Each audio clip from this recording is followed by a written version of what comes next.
여러분 안녕하십니까? 뉴스라이브 문을 엽니다. 시민들을 중심으로 확산하는 반일운동에 최근 자치단체들도 동참하는 모습입니다. 규탄 성명서를 내는가 하면 일본 제품을 쓰지 않겠다는 구청도 생겼고 어제는 노재팬 깃발을 내건 한 자치단체가 다시 번복하는 일까지 생겼습니다. 오늘 뉴스라이브에서 각 자치구들이 나서고 있는 반일 움직임들 살펴봅니다. 8월 7일 뉴스라이브 지금부터 시작합니다. 오늘의 헤드라인입니다. 중구청이 어제 일본을 보이콧하는 배너기를 내걸었다가 여론의 비판으로 다시 철거하는 소동이 벌어졌습니다. 서대문구청은 일본 제품 불매 운동에 나섰습니다. 일본제 사무용품 사용을 금지했고 구로구는 특별대책본부를 운영하기로 했습니다. 마포구가 보건소와 별도로 선별진료소 건립에 나섭니다. 메르스나 결핵 같은 감염 환자 격리 치료에 사용됩니다. 종로구가 구청 인근 대형 빌딩 주변을 금연구역으로 지정했습니다. 계도 기간을 거친 뒤 10월부터 과태료가 부과됩니다.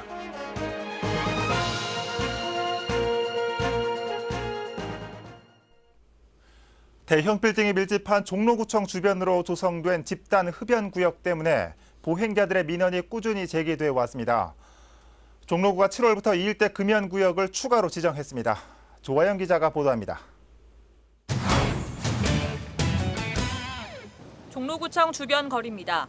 대형 빌딩이 밀집한 이곳에 집단 흡연구역이 조성되면서 보행자들은 간접 흡연 피해를 호소해왔습니다.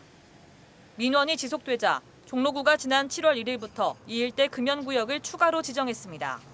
하지만 아직 단속이 시작되지 않아 점심시간이면 많은 사람들이 거리로 나와 여전히 담배를 피우고 있습니다.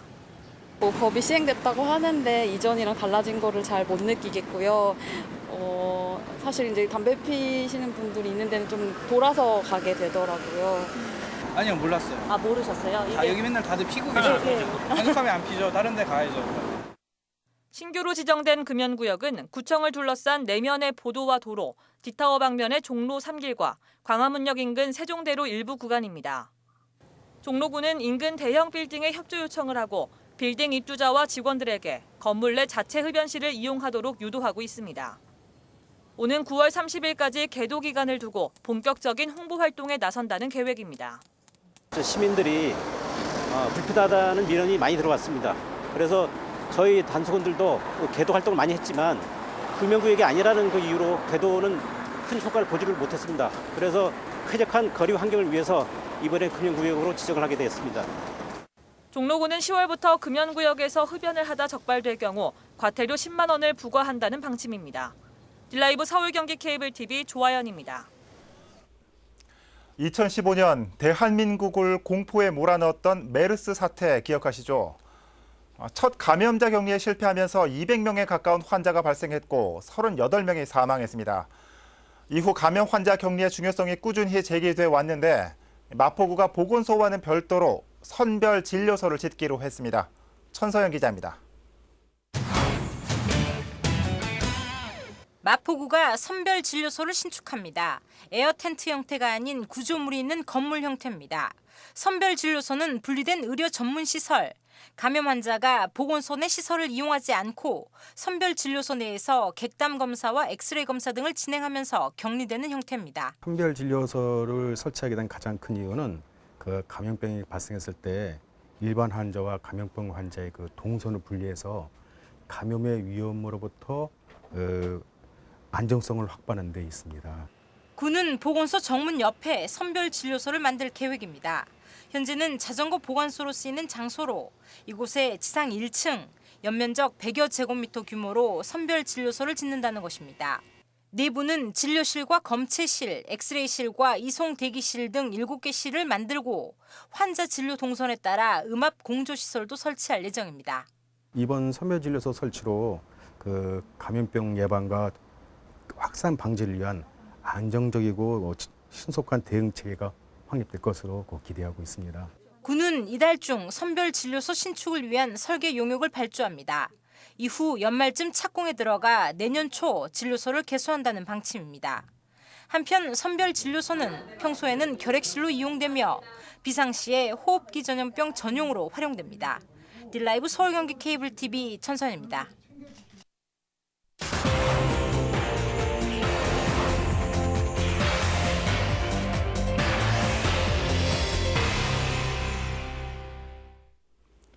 일본의 경제 도발을 규탄하는 시민 운동이 점차 확산하면서 이제는 각 자치구도 팔을 걷는 모양새입니다. 구로구에서 일본의 최근 행태를 규탄하는 결의대회가 열렸습니다. 엄종규 기자입니다. 평화의 소녀상이 자리한 구로역 광장이 일본의 경제 도발을 규탄하는 주민들로 가득 찼습니다. 결의문을 낭독하기 위해 단상에 선 지역 정치인과 주민대표의 목소리에는 단호함이 담겼습니다. 일본이 일방적이고 부당한 경제 보복 조치를 단행한 것을 강력하게 규탄하며 조속한 철회를 촉구한다. 대한민국은 더 이상 힘으로 누르면 되는 100년 전의 약소국이 아니다. 우리는 일본이 먼저 걸어온 경제 전쟁을 피하지 않을 것이며 정면으로 맞서 결연히 싸워 이길 것이다. 폭염 속에서도 힘찬 구호로 힘을 보탠 참석자들은 일본의 행위를 비난하면서도 이번 사태가 조속히 마무리돼야 한다고 입을 모았습니다. 일본 제품 불매운동을 넘어서 일본의 당당히 일본 범죄를 사죄를 요구하는 주민의 힘이 이제는 모여야 될 것 같습니다. 당연히 해야 될 거죠. 예. 우리가 해야 될 의무라고 생각합니다. 말도 안 되는 그런 행위들이라고 생각이 되는데요. 어떻게 되든 간에 서로가 좀 상생하는 길을 좀 모색했으면 하는 그런 국민의 한 사람으로서 바람입니다. 구로구는 일본의 화이트리스트 제외 결정 철회까지 특별 대책본부를 운영키로 했습니다. 그동안 불매운동이 민간이 주도했다면 이제는 민관이 힘을 모아 적극 대응하겠다는 것. 아울러 이번 조치로 인한 지역 내 기업 피해가 최소화될 수 있도록 지원 방안도 마련하겠다는 방침입니다. 적인 타격은 없지만은 2차 피해는 상당히 우려됩니다. 왜냐하면은 우리 구로에 있는 기업들이 IT 기업들이고 협력 기업들인데 구로구에 있는 기업들의 피해가 온다면은 우리가 자금 지원이라든지 여러 가지 그 판로 개척이라든지 이런데 저희가 도와줄 수 있는 건 최선을 다해 도와줄 예정입니다. 일본의 경제 도발이 장기화될 것으로 예상되는 가운데 지자체 차원의 대응 수위 역시 높아질 것으로 전망됩니다. 들라이브 서울 경기 케이블 TV 엄중구입니다. 서대문구청 공무원들은 경제 보복 조치가 철회될 때까지 일본제 사무용품을 사용하지 않겠다는 모습입니다. 계속해서 이혜진 기자가 보도합니다.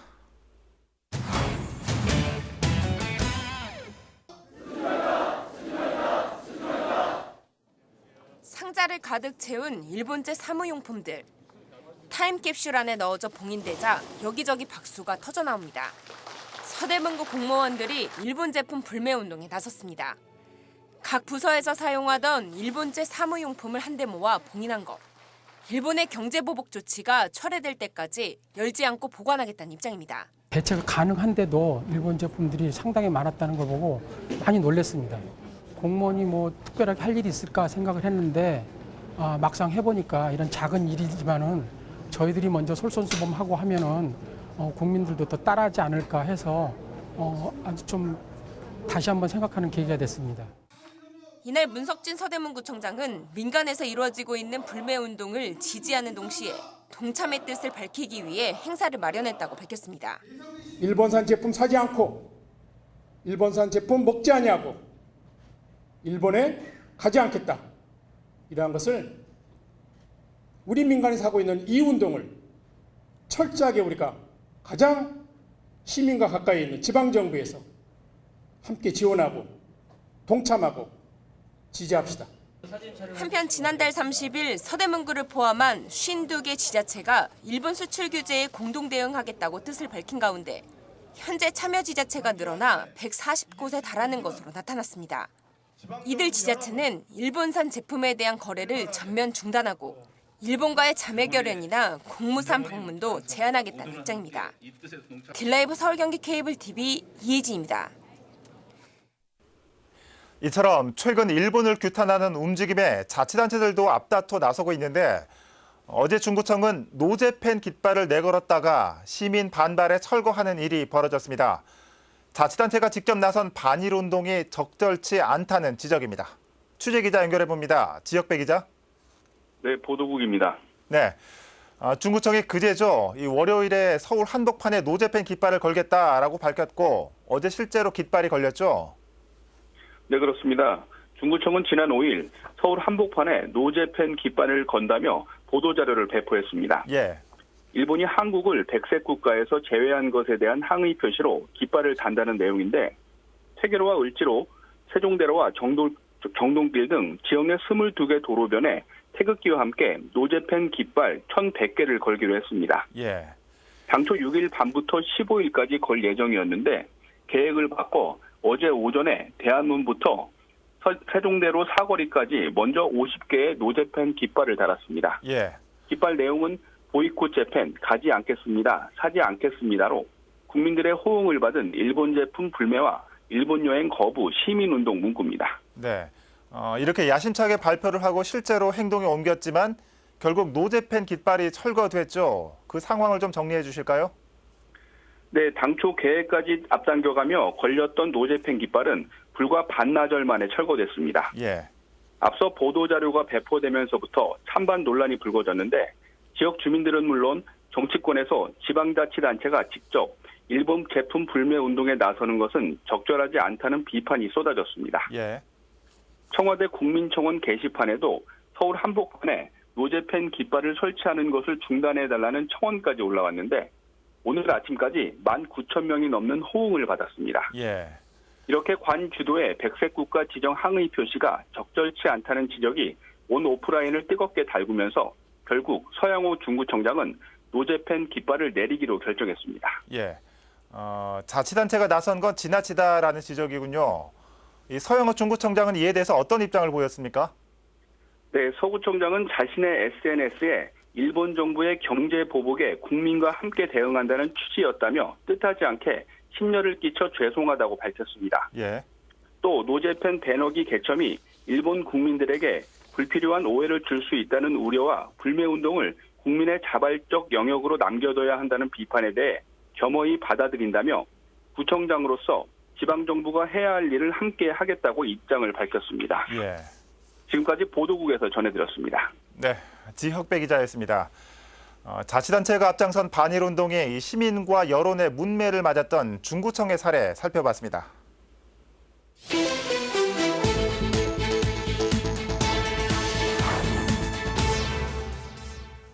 어제 오후 3시쯤 광진구 능동에서 운행 중이던 1톤 트럭이 가로수와 충돌했습니다. 이 사고로 트럭에 타고 있던 50대 남성과 여성이 발목과 무릎 등에 부상을 입고 인근 병원으로 옮겨졌습니다. 경찰은 주행하던 1톤 트럭 앞으로 다른 차량이 갑자기 끼어들면서 이를 피하려던 트럭이 도로변의 가로수를 들이받은 것으로 보고 있습니다. 오늘 새벽 2시쯤 서초구 잠원동의 고속터미널 지하 상가에서 불이 났습니다. 새벽 시간에 불이 나면서 인명피해는 없었지만 지하 상가 일대에 들어찬 연기를 빼는 배연 작업으로 진압에 1시간 이상이 소요됐습니다. 경찰은 지하 상가 기계실에서 불이 시작된 것으로 보고 정확한 사고 원인을 조사하고 있습니다. 어제 오후 12시쯤 중랑구 망우동의 한 공사장에 세워져 있던 포크레인에서 불이 나 100만 원의 재산 피해가 났습니다. 경찰은 정확한 사고 경위를 조사하고 있습니다. 뉴스라이브 사건 사고였습니다.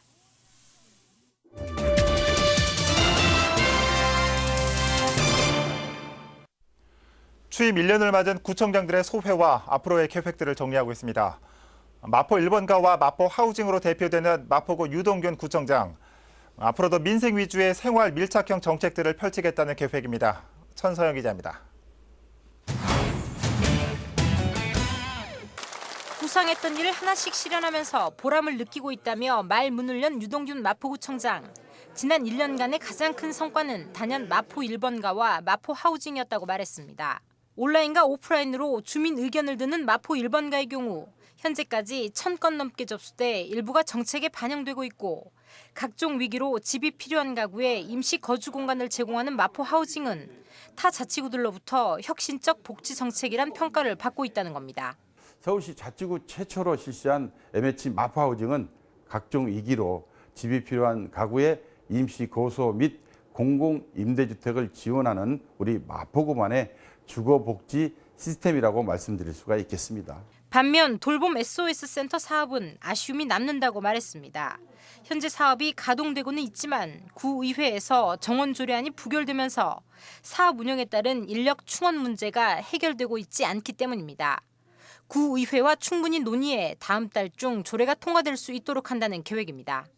그러나 앞으로 구의회와 의원님들을 충분히 설득하고 이해시켜서 돌봄 SOS 사업이 차질 없이 시행될 수 있도록 최선을 다하겠습니다. 홍대로 대표되는 마포 관광 정책에 대해서는 비전을 제시했습니다. 관광 일자리국 신설로 동력을 확보했고 마포 관광진흥 5개년 계획을 통해 40개 세부 사업을 추진할 예정입니다. 특히 권역별 관광 상품도 개발해 전략적으로 마케팅을 펼칠 계획입니다. 마포구 전역을 4개 권역으로 구분해서 빅데이터 분석을 실시해서 특성이 담긴 관광 상품 개발과 전략적 마케팅을 적극 추진할 예정입니다. 한편 유동균 마포구청장은 남은 임기 동안 생활 밀착형 정책들을 펼치겠다고 밝혔습니다. 대규모 개발 사업보다는 복지 안전망 구축과 틈새 계층 보호 등 약자를 위한 행정을 펼치며 민생을 살피겠다는 계획입니다. 딜라이브 서울 경기 케이블 TV 천선입니다. 성동구가 서울시에서는 처음으로 대형 생활 폐기물 배출을 스마트폰 앱으로 신청하는 시스템을 도입했습니다. 이에 따라 기존 배출 방법을 간소화해 주민 불편을 덜 수 있을 것으로 기대를 모으고 있습니다. 조성엽 기자입니다. 스마트폰 앱으로 대형 생활 폐기물 배출을 신청합니다. 간단한 가입을 거쳐 주소와 폐기물의 종류 등을 입력하고 결제를 진행합니다. 결제 후엔 앱에서 배출 번호가 전송되고 해당 번호를 빈 종이 등에 써 폐기물에 부착하면 끝. 성동구가 최근 새롭게 도입한 대형 생활 폐기물 배출 신청 방식입니다. 어플 다운받으셔가지고 이제 간단하게 이제 회원 가입하시고 이제 대형 생활 폐기물 신고하시고 결제하셔가지고요. 접수 번호가 문자로 수신이 되는데 그거를 이제 가정에서 있는 빈 종이에다가 배출 번호 적으셔가지고 폐기물에 붙여서 내놓으시면 되세요. 기존의 대형 생활 폐기물 배출을 신청하려면 직접 동주민센터에 방문하거나 구 홈페이지에서 결제 후 신고 필증을 출력해야 해 번거로움이 컸습니다. 또 환불하려면 직접 동주민센터를 방문해 신고 필증을 반납해야 했습니다. 스마트폰 앱을 통하면 이 같은 불편을 줄일 수 있습니다. 중소벤처기업부에서 또 지원을 받아가지고 이제 어플 고도화 작업이 진행됐는데 저희가 내년 상반기쯤에 이제 AI 인공지능이잖아요. 그걸로 대형 폐기물을 이제 그 수수료 금액을 이제 자동으로 산출할 수 있는 그 서비스를 저희가 개발해가지고 이제 보급을 또 할 거예요. 지난해 성동군의 대형 생활 폐기물 배출 접수 건수는 총 20만 500여 건. 구는 올해 내 해당 수치의 절반에 해당하는 10만 건의 스마트폰 앱 처리를 목표로 내년 1월부터 본격적인 시스템 운영을 시작할 예정입니다. 딜라이브 서울 경기 케이블 TV 조성엽입니다. 연이은 폭염으로 물놀이를 떠나는 것조차 힘든 분들 많으실 겁니다.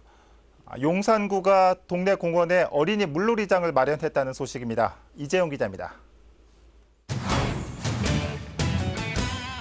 개장 신호에 냉큼 물로 뛰어듭니다. 서울 효창공원에 마련된 어린이 여름 물놀이장입니다. 공원은 어느새 동네 피서지가 됐습니다. 가깝고 물도 깨끗하고 자연 환경도 좋고 소나무도 많고 그러니까 좋은 것 같아요. 기어 올라가 순식간에 미끄러져 내려오는 슬라이드 풀을 시작으로 어린이 풀과 물 분수 터널은 어린이들에게 워터파크 그 자체입니다. 재밌어요. 미끄러뜨려. 물놀이장의 운영 시간은 오전 10시부터 오후 5시까지로 3살 이상, 13살 이하 어린이라면 누구나 무료로 이용할 수 있습니다. 2시간마다 간이세요 수질검사를 해가지고 수질검사에 대해서 각별히 그 부분을 신경 쓰고 있고요. 안전관리요원이라든지 간호사 등 현장 인력도 배치하고요. 보험을 가입하는 등 안전관리에 최선을 다하고 있습니다. 올해 용산구가 공원 내 마련한 물놀이장은 서울 효창공원을 비롯해 용산가족공원과 응봉공원 총 3곳입니다. 용산구 어린이 여름 물놀이장은 오는 11일까지 운영됩니다. 딜라이브 서울 경기 케이블 TV 이재용입니다. 아이들의 꿈을 키워주는 동화책. 그 속의 사파는 상상력을 풍부하게 해주죠. 전 세계에서 지난 50년간 사랑받아온 일러스트 작가들의 작품이 금천구를 찾았습니다. 볼로냐 일러스트 50주년 기념 전시회에 엄정규 기자가 다녀왔습니다.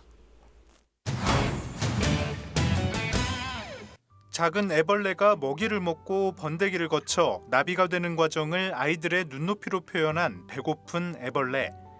먼저 종이에 색을 칠하고 잘라서 붙인 콜라주 기법으로 탄생한 애벌레는 1969년 첫 선을 보인 이래 여전히 아이들의 사랑을 받고 있습니다. 국내를 넘어 세계적으로도 인정받고 있는 이수지 작가의 작품도 관람객의 발길을 멈추게 합니다. 바다를 만난 아이의 즐거움을 먹선을 이용한 한국적 정서로 담아냈습니다. 이번 전시회에는 이처럼 세계적인 일러스트 작가의 작품 50여 점이 전시됐습니다. 세계 최대 규모의 어린이 도서 박람회인 이태리 볼로냐 아동도서전 사무국의 공식 순회전입니다. 볼로냐 아동도서전에서 상을 받으신 가장 유명한 작가님들의 일러스트 작품들과 동화책을 한 번에 보실 수 있는 그런 전시입니다. 전시장은 1967년부터 2016년까지 동화 일러스트의 변화를 알 수 있도록 시기별로 구분해 꾸며졌습니다. 여기에 아이들이 작품이 담긴 동화책을 직접 읽어보고 또 다양한 체험을 할 수 있는 코너도 마련됐습니다. 제가 오랜만에 보는 되게 다양한 색상이나 그 예쁜 그림들을 봐서 저 또한 반갑고 되게 신선하고 저희 아이들도 되게 오랜만에 학습만화만 보다가 이렇게 색감이 화려한 책들을 보게 돼서 되게 좋은 기회를 가진 것 같습니다. 가족 단위로 방문하셔서 그림책도 보시고 그림도 보시고 함께 또 체험할 수 있는 부스도 조금 준비되어 있으니까요. 온 가족이 함께 즐길 수 있는 전시라고 생각하시면 되십니다. 단순한 사파가 아닌 작품으로의 일러스트를 만나볼 수 있는 볼로냐 일러스트 50주년 전시회는 이달 말까지 계속됩니다. 델라이브 서울 경기 케이블 TV 엄종규입니다.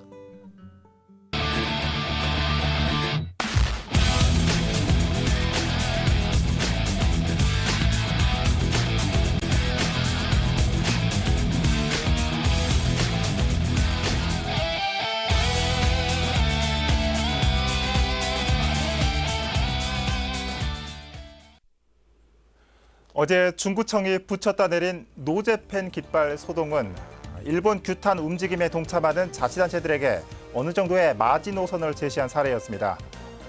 이와 함께 관이 주도할 게 있고 시민이 나서야 할 게 있다는 걸 스스로 일깨워준 성숙한 시민의식의 한 모습이었습니다. 뉴스라이브 마칩니다. 시청해 주셔서 고맙습니다.